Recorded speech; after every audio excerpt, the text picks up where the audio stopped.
स्वराज्य, स्वदेशी आणि स्वभाषा यावर प्रेम करायला शिकवणारे असे आपले माननीय पंतप्रधान महोदय. जोरदार टाळ्यांच्या गजरात स्वागत करूया.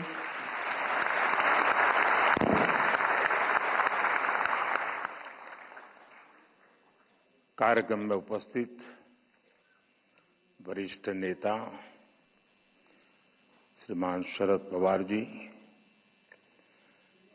महाराष्ट्र के लोकप्रिय मुख्यमंत्री श्री देवेंद्र फडणवीस जी, अखिल भारतीय मराठी साहित्य सम्मेलन के अध्यक्ष डॉक्टर तारा भवालकर जी, पूर्व अध्यक्ष डॉक्टर रविंद्र शोभने जी, सभी सदस्यगण, मराठी भाषा के सभी विद्वद्गण और उपस्थित भाई और बहनों, अभी डॉक्टर तारा जी का भाषण पूरा हुआ तो मैंने ऐसे ही कहा फार छान.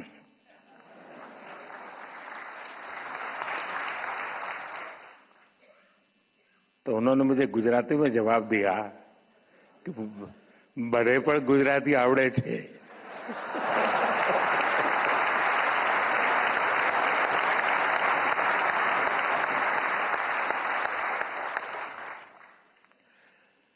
देशाच्या आर्थिक राजधानीच्या राज्यातून देशाच्या राजधानीत आलेल्या सर्व मराठी सारस्वतांना माझा नमस्कार.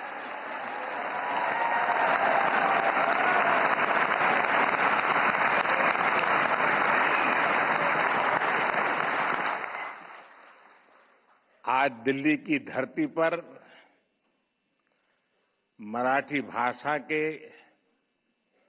इस गौरवशाली कार्यक्रम का आयोजन हो रहा है. अखिल भारतीय मराठी साहित्य सम्मेलन एक भाषा या राज्य तक सीमित आयोजन नहीं है. मराठी साहित्य के इस सम्मेलन में आजादी की लड़ाई की महक है. इसमें महाराष्ट्र और राष्ट्र की सांस्कृतिक विरासत है. ज्ञानोबा तुकारामांच्या मराठीला आज राजधानी दिल्ली अतिशय मनापासून अभिवादन करते.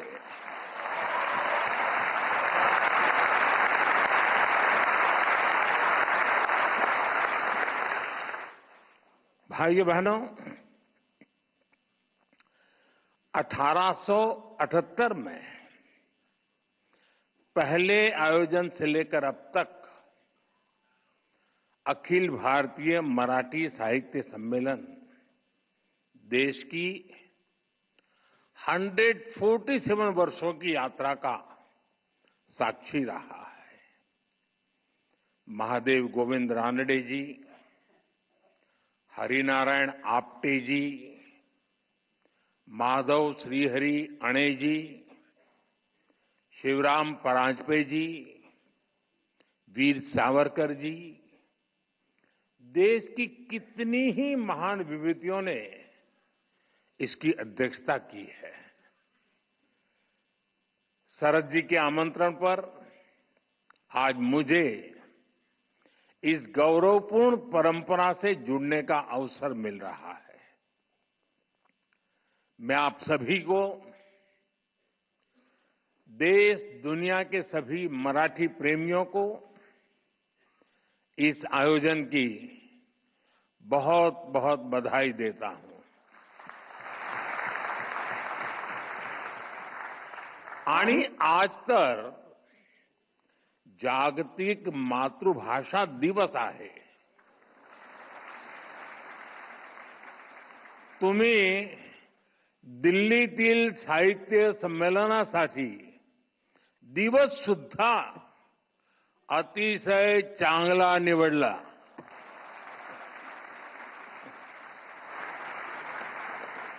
साथियों, मैं जब मराठी के बारे में सोचता हूं तो मुझे संत ज्ञानेश्वर का वचन याद आना बहुत स्वाभाविक है।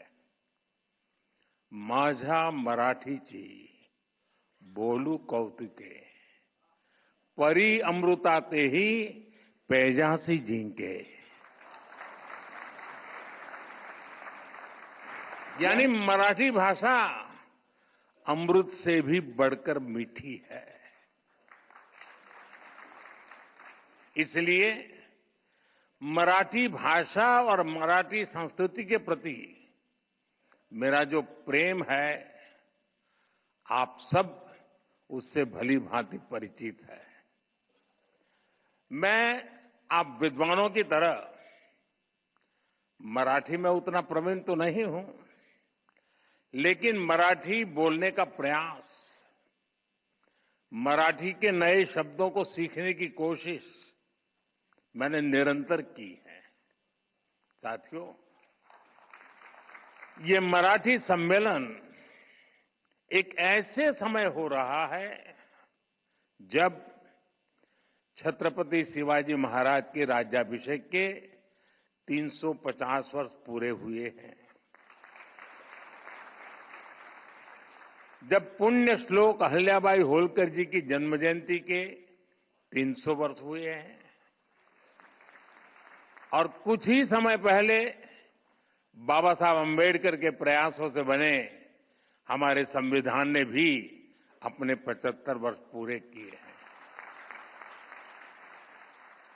साथियों, आज हम इस बात पर भी गर्व करेंगे कि महाराष्ट्र की धरती पर मराठी भाषी एक महापुरुष ने 100 वर्ष पहले राष्ट्रीय स्वयंसेवक संघ का बीज बोया था। आज ये एक वटवृक्ष के रूप में अपना शताब्दी वर्ष मना रहा है। वेद से विवेकानंद तक भारत की महान परंपरा और संस्कृति को नई पीढ़ी तक पहुंचाने का एक संस्कार यज्ञ राष्ट्रीय स्वयंसेवक संघ पिछले 100 वर्ष से चला रहा है। मेरा सौभाग्य है कि मेरे जैसे लाखों लोगों को आरएसएस ने देश के लिए जीने की प्रेरणा दी है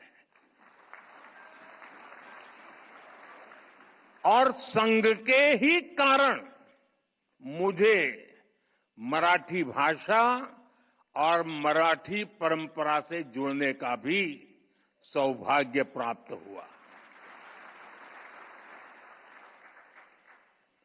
इसी कालखंड में कुछ महीने पहले मराठी भाषा को अभिजात भाषा का दर्जा दिया गया है।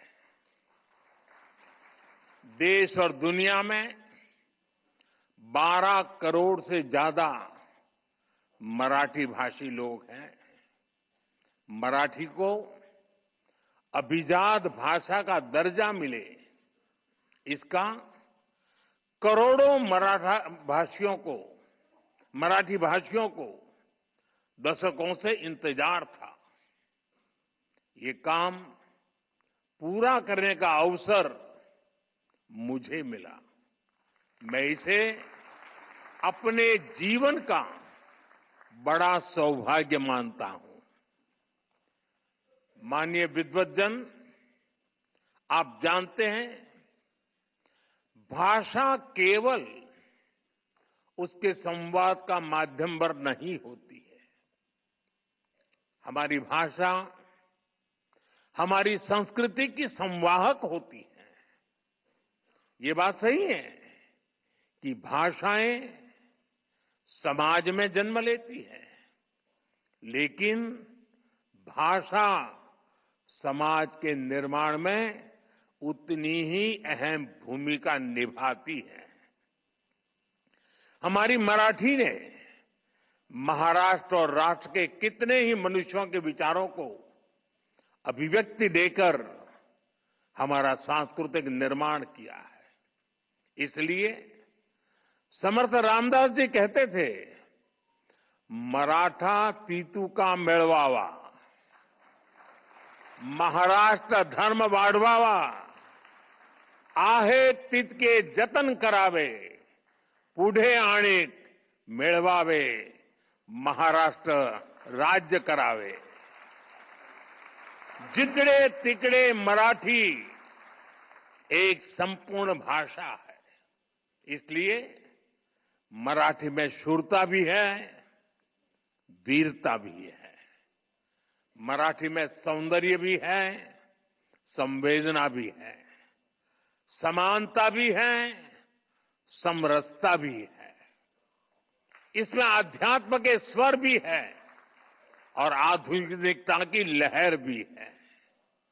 मराठी में भक्ति भी है, शक्ति भी है और युक्ति भी है. आप देखिए, जब भारत को आध्यात्मिक ऊर्जा की जरूरत हुई तो महाराष्ट्र के महान संतों ने ऋषियों के ज्ञान को मराठी भाषा में सुलभ कराया. संत ज्ञानेश्वर, संत तुकाराम, संत रामदास, संत नामदेव, संत तुकडोजी महाराज, गाडगे बाबा, गोरा कुमार और बहिणाबाई, महाराष्ट्र के कितने ही संतों ने भक्ति आंदोलन के जरिए मराठी भाषा में समाज को नई दिशा दिखाई. आधुनिक समय में भी गजानन दिगंबर माडगुलकर और सुधीर फड़के की गीत रामायण ने जो प्रभाव डाला वो हम सब जानते हैं. साथियों, गुलामी के सैकड़ों वर्षों के लंबे कालखंड में मराठी भाषा आक्रांताओं से मुक्ति का भी जयघोष बनी. छत्रपति शिवाजी महाराज, संभाजी महाराज और बाजीराव पेशवा जैसे वीर मराठा वीरों ने दुश्मनों को नाको चने चबाना दिए, उनको मजबूर कर दिया. आजादी की लड़ाई में वासुदेव बलवंत फड़के, लोकमान्य तिलक और वीर सावरकर जैसे सेनानियों ने अंग्रेजों की नींद उड़ा दी. उनके इस योगदान में मराठी भाषा और मराठी साहित्य का बहुत बड़ा योगदान था. केसरी और मराठा जैसे समाचार पत्र, कवि गोविंदाग्रजी की ओजस्वी कविताएं, राम गणेश गडकरी के नाटक, मराठी साहित्य से राष्ट्र प्रेम की जो धारा निकली उसने पूरे देश में आजादी के आंदोलन को सींचने का काम किया. लोकमान्य तिलक ने गीता रहस्य भी मराठी में ही लिखी थी, लेकिन उनकी इस मराठी रचना ने पूरे देश में एक नई ऊर्जा भर दी थी. साथियों, मराठी भाषा और मराठी साहित्य ने समाज के शोषित, वंचित वर्ग के लिए सामाजिक मुक्ति के द्वार खोलने का भी अद्भुत काम किया है. ज्योतिबा फुले, सावित्रीबाई फुले, महर्षि कर्वे, बाबा साहब आंबेडकर, ऐसे कितने ही महान समाज सुधारकों ने मराठी भाषा में नए युग की सोच को सींचने का काम किया था. देश में मराठी भाषा ने बहुत समृद्ध दलित साहित्य भी हमें दिया है. अपने आधुनिक चिंतन के कारण मराठी साहित्य में विज्ञान कथाओं की भी रचनाएं हुई हैं. अतीत में भी आयुर्वेद, विज्ञान और तर्कशास्त्र में महाराष्ट्र के लोगों ने अद्भुत योगदान दिया है। इसी संस्कृति के कारण महाराष्ट्र ने हमेशा नए विचारों और प्रतिभाओं को भी आमंत्रित किया और महाराष्ट्र ने इतनी प्रगति की है। हमारी मुंबई महाराष्ट्र ही नहीं बल्कि पूरे देश की आर्थिक राजधानी बनकर उभरी है। और भाइयों बहनों, जब मुंबई का जिक्र आया है तो फिल्मों के बिना न साहित्य की बात पूरी होगी और न मुंबई की। ये महाराष्ट्र और मुंबई ही है जिसने मराठी फिल्मों के साथ साथ हिंदी सिनेमा को ये ऊंचाई दी है। और इन दिनों तो छावा की धूम मची हुई थी।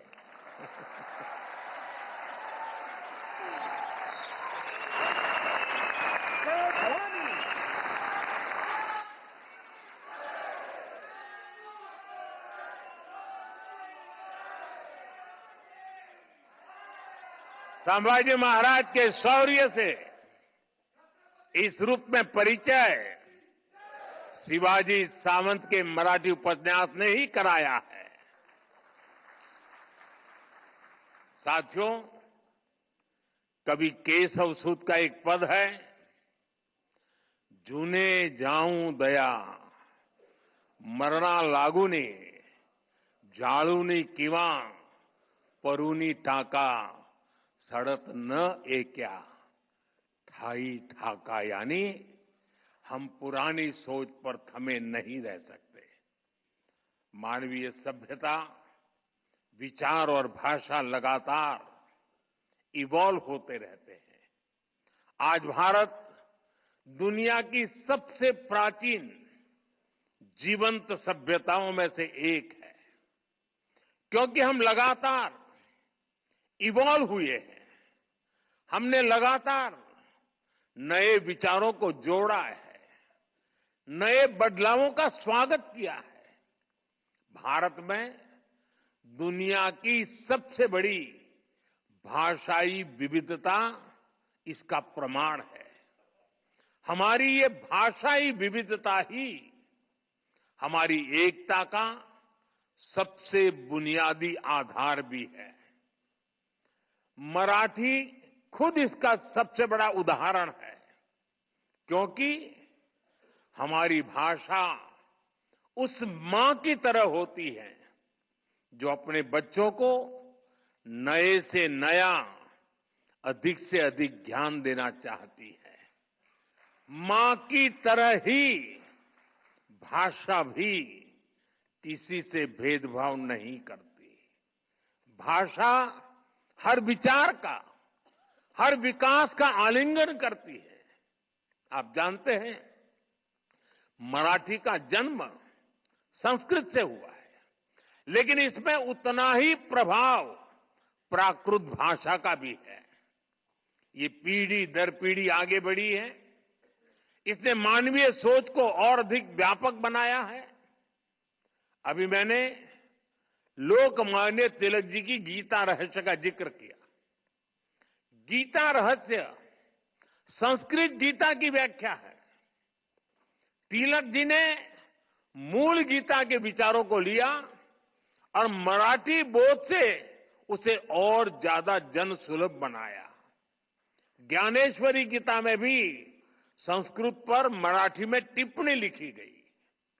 आज वही ज्ञानेश्वरी देश भर के विद्वानों और संतों के लिए गीता को समझने के लिए एक मानक बन गई है। मराठी ने दूसरी सभी भारतीय भाषाओं से साहित्य को लिया है और बदले में उन भाषाओं को भी समृद्ध किया है।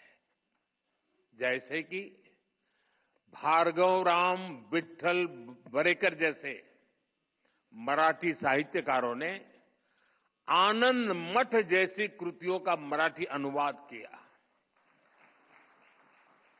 विंदा करंदीकर इनकी रचनाएं तो कई भाषाओं में आई। उन्होंने पन्नाधाय, दुर्गावती और रानी पद्मिनी के जीवन को आधार बनाकर रचनाएं लिखी। यानी भारतीय भाषाओं में कभी कोई आपसी वैर नहीं रहा। भाषाओं ने हमेशा एक दूसरे को अपनाया है, एक दूसरे को समृद्ध किया है। साथियों, कई बार जब भाषा के नाम पर भेद डालने की कोशिश की जाती है तो हमारी भाषाओं की साझी विरासत ही उसका सही जवाब देती है। इन भ्रमों से दूर रहकर भाषाओं को समृद्ध करना, उन्हें अपनाना, ये हम सबका सामूहिक दायित्व है। इसलिए आज हम देश की सभी भाषाओं को मेन स्ट्रीम लैंग्वेज के रूप में देख रहे हैं। हम मराठी समेत सभी प्रमुख भाषाओं में शिक्षा को बढ़ावा दे रहे हैं।